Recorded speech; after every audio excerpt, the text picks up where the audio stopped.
Committee, I come to you today from what couldn't be further from the Australian dream.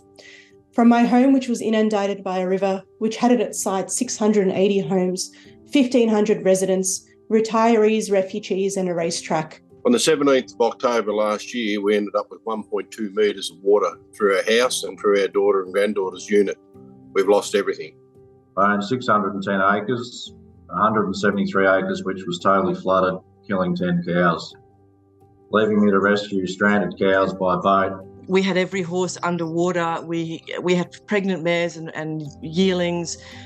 We lost a mare who foaled out of stress. The SES at that point when they arrived had to break down windows to get me out.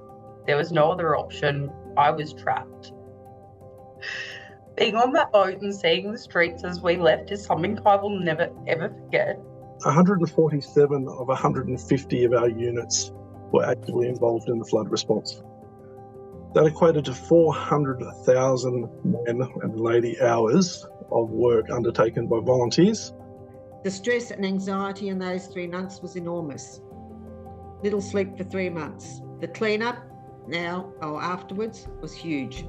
Fortunately, I am one of the few that is back in our house, but there are many unresolved issues still in our town and many people who are not currently in their homes. We have had a really big nightmare with the insurance company that we had. We were fully covered for flood, but it's just been roadblock upon roadblock. The lesson for me is with these companies, they need to have someone that if someone takes leave or someone can't do their job, it can't just stop. It can't fall over.